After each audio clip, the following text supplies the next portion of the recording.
Good morning. This is Kelly Hilbert from Alpaca Direct, and I'm here today talking about this lovely festive fall headband. And if you look here, this is what it looks like, and it's beautiful. It is meant to complement the Knit Club project, and here's the Knit Club project. And this was our newest Knit Club project, and it's called the Festive Fall Mitten Set. And it's beautiful. It's made from the Ultra Alpaca yarn. And if you look here, this is what it looks like when we wear it. They're so much fun to make. It's awesome. You get a chance to, on these charts, the stitch count changes after every round. And so you get to learn to trust your knitting. And here it is here. And then if you look on the back, it is a different kind of a thumb gusset. And it's a really fun thumb gusset that works and looks great on your mittens. And I hope you'll enjoy, for those of you who are just getting your kits, I hope you enjoy this kit as much as I did. It was fun to make. And so, good morning. It's nice to have all of you here with us. And I wanted to show you this lovely headband. And it complements this month's Knit Club project. And it's made with Ultra Alpaca yarn, which is a 50-50 blend of alpaca and Peruvian Highland wool. And every week we give a giveaway. So for this last week, it was for Cascade 220, the heathers, and this gold color together. And this was the winning color combination.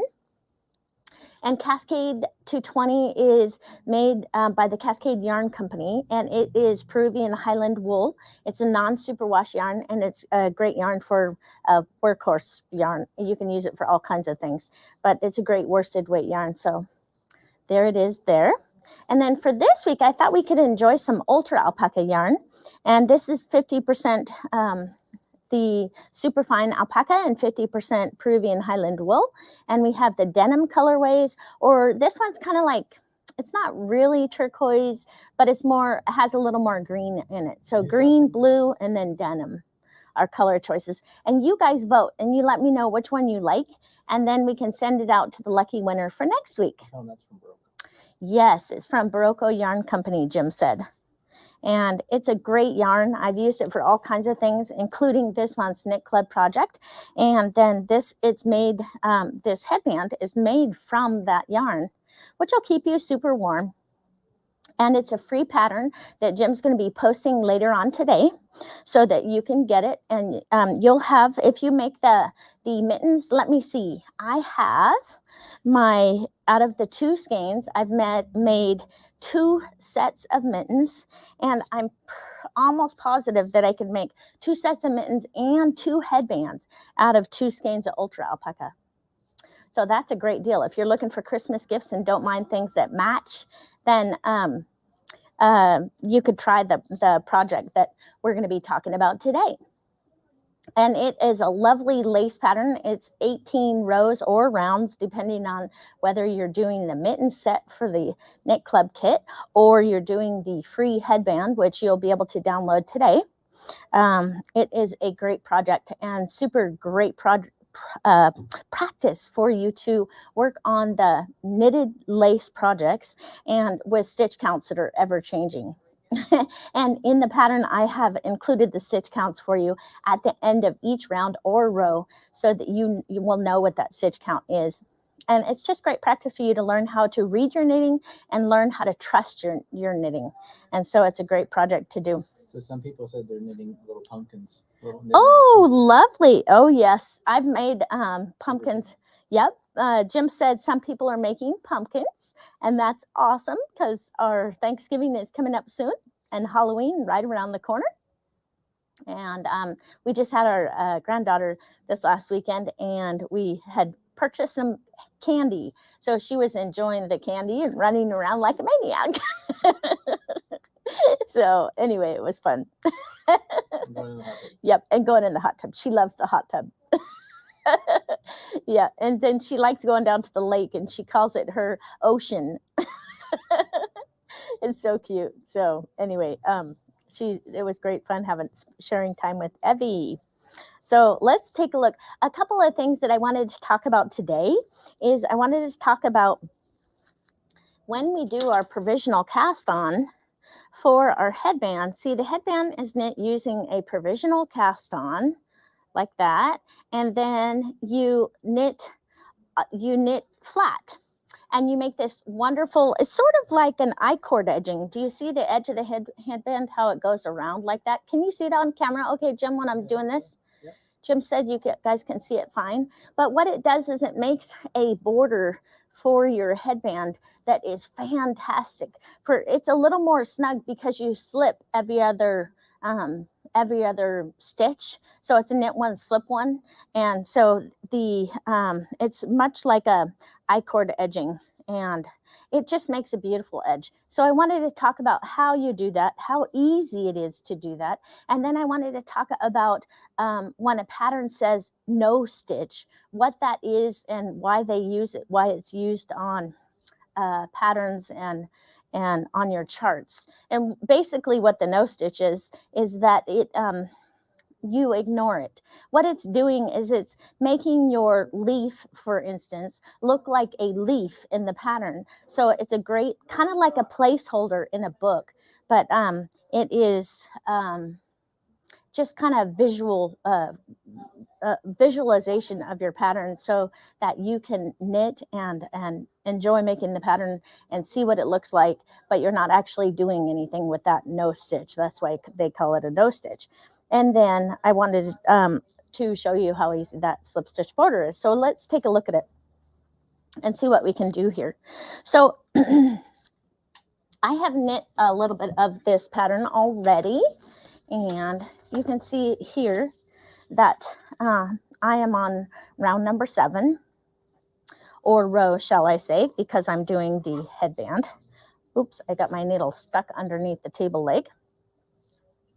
And so here it is with the provisional cast on. So when we're knitting the pattern, it tells you to do this pattern 8 times, and then you have to repeat round 1. So first I wanted to show you on our round number 1, I'll remember that I was on number 7. And so on round number 1, it's not the same stitch count as our provisional cast on because we're right away doing a bunch of yarn overs, okay? More yarn overs than we are doing, more increases than we're doing decreases. We only have 2 decreases, one on either side, and then all the yarn overs are increases. So we have 1, 2, 3, 4, 5, 6. So when you're doing this pattern and you repeat it 8 times, and then it tells you to repeat round 1, it's simply so that you can get the same stitch count on where your working yarn is as where your provisional cast on is. And when you're picking up stitches for the provisional cast on, you're not actually picking up the scrap yarn, you're picking up the stitches from the first round. That's why you need to repeat round 1, because on this pattern, the stitch count's changing all the time. So here's what your Kitchener stitch will look like. It's right across here. That looks pretty good, don't you think? Mm-hmm. It's just the pattern is off just slightly, just a little bit, but really it looks really good. I really like it. It turned out great. So that's what it looks like when you do that, and the stitch counts change. Now let's go back to round number 7 and see if we can do just a couple of rows, shall I say, together. So our slip stitch edge, which is this I-cord edge, it's kind of an I-cord edge, and it looks beautiful. You can put this on the edge of scarves, shawls, all different kinds of things. Wherever you want that edge to look beautiful and rounded and seamless, you can put that on anywhere. So in our pattern, it'll actually say work the first 4 stitches as a knit one. So I would knit 1, and mind you, I am not pulling that knit stitch tight. I am keeping it fairly loose, okay? And then, because we don't want our headband to be tight on the edges. So all I did is knit 1, slip 1, knit 1, slip 1. And then I would go ahead and start my chart over these rest of the stitches till we get to here, and then we'll be doing the knit 1, slip 1 again. So on that one, it's a slip, slip, knit. So on the slip, slip, knit, when I'm doing lace patterns, I like to slip 1 as if to knit, place it back on the left-hand needle and knit it through the back loop. What this does is makes your pattern stand out more than it would if you did a slip as if to knit, slip as if to knit, knit through the back loop. So that's a different way to do a SSK that looks really good with lace work. Okay, so again, a slip as if to knit, place it back on the left-hand needle and knit that through the back loop. And then we do a knit 2 and then a knit 2 together and a yarn over, 1, 2, 3, yarn over. Let me just move this out of the way. And then we have one more slip slip knit. Oh, we're going to keep that slip slip knit the way that I told you that I like to do it. And then a 2, knit 2, and then a knit 2 together and a yarn over, and 1, 2, yarn over, and 2. And then we're at the other side where we can go do the knit, slip 1 with yarn in front, and you're basically slipping. Do you see how that looks like a purl stitch there? You're slipping the purl stitches and you're knitting the knit stitches. And then when you can do this in any multiple of 2. So you could do a 2 stitch, go and knit 1, slip 1, or you can do 4 stitches, 6, 8, multiples of 2 on the edges. And you can put it on any pattern and it makes that lovely edging that is just, I really like it. So knit 1 and then slip 1. And if you've done my knit club patterns before, you'll have seen this in our knit clubs because I like doing this edge because I like everything to be tidy and have crisp, clean edges. And that technique gives you exactly the look that I'm going for. I love that look. So I try to put it on lots of things, especially when I'm doing scarves. You'll see me put that on the edge because it just straightens out scarves with lace and makes them look so lovely. It's just hard to resist. So I'm just purling back on my lace chart. And then I will be on round number 9. And round number 9 has some no stitches, and no stitches are the dark gray boxes that we'll see on this chart. And I'll bring it down into your view in just a second here so that you can see it, what it looks like. So again, when you get to that marker, just slip that marker and then go knit 1, slip 1, knit 1, and you're slipping it needle tip to needle tip, or as if to purl, some people might say. And then now we're on row number 9, and these dark boxes are all no stitches. You're just, as these stitch counts are changing, you'll see in more and more dark gray boxes, and you simply don't do anything. It's just like a placeholder in a book. When you're reading a book, you don't read your bookmark. You just have it there to mark your page or picture in this instance. So I did the knit 1, slip 1. And then on this one, it is the SSK where you slip it as if to knit and then put it back on the left-hand needle and knit that through the back loop. And then you go yarn over, knit 1, and then another SSK. Okay, and a yarn over and another SSK. Okay, and then a knit 2 and a yarn over, and then we have 5 knit stitches, 1, 2, 3, 4, and 5. 1 second, my yarn is getting low, sorry honey. And then yarn over, and then this one is an SSK, so slip it as if to knit and knit that through the back loop, and then a knit 2 together and a yarn over, and then a knit 2 together, and then right here you'll see a knit 1, yarn over, knit 2 together, and I just went right past those boxes doing nothing. The dark gray, just pretend like it's not there. It's just to make your picture look like a picture, look like a leaf, and that's all it is. It's kind of, think of it as a place marker for your book. And that is how you knit when you have no stitches.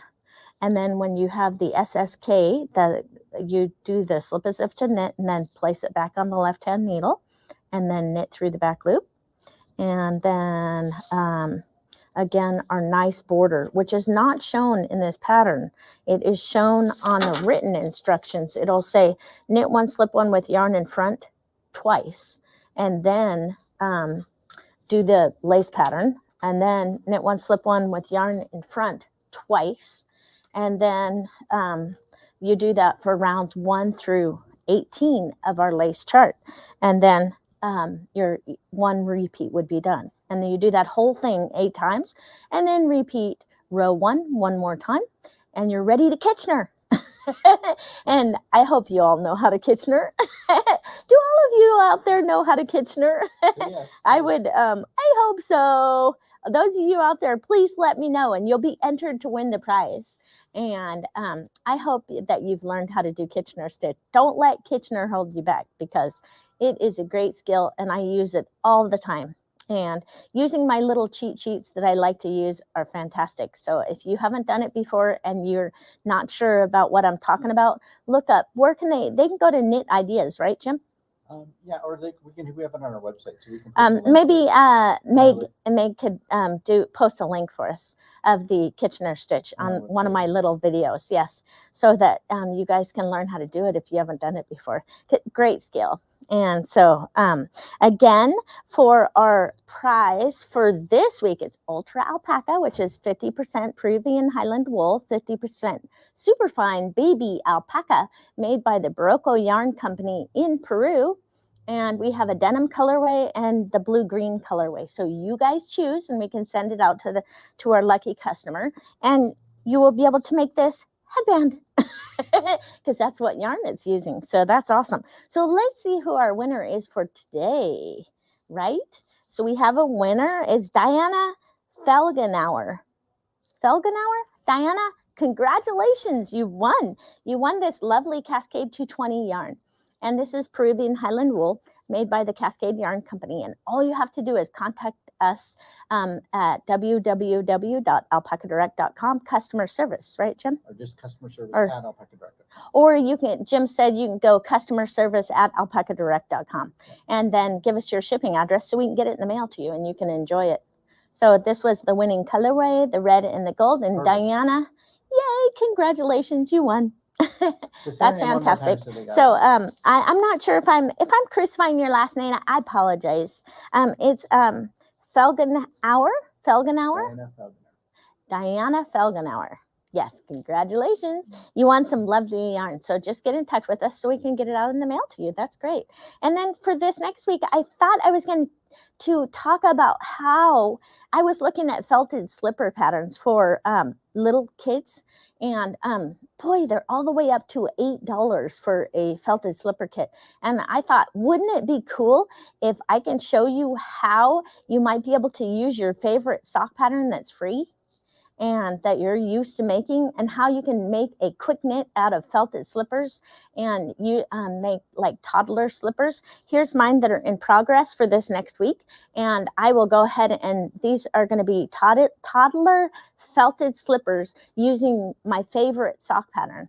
And so I was going to talk about that next week, because it's a great gift as well. And wouldn't it be cool if you're giving this Christmas gift to someone, or if you had your grandkids over, if you could give them each their own pair of felted slippers, but don't felt them. Let them experience the joy of, you all put them in the wash machine at the same time, and then you take them out and you get your surprise felted slippers, and you get to see the transformation. I think it's kind of cool, because that's the best part about doing felted slippers, is seeing it go from this big, huge thing down to perfect size.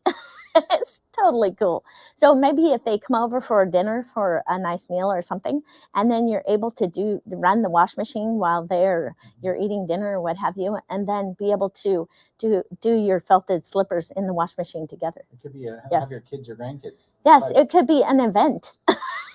And I know that little kids would love it. And you could even give them like little scraps of yarn and let them decorate the outside of their slipper. And then that design stays on because it gets felted in. Totally cool. Awesome. So I was going to... Peggy says next week, talk about how to keep the bottoms from being slippery. So if you can talk about that. Oh, yes. Oh, no problem. I have a great solution for that. And you know what? I love my felted slippers. And let me tell you why I like that. There's a difference between the felted slippers and the knitted slippers for the alpaca.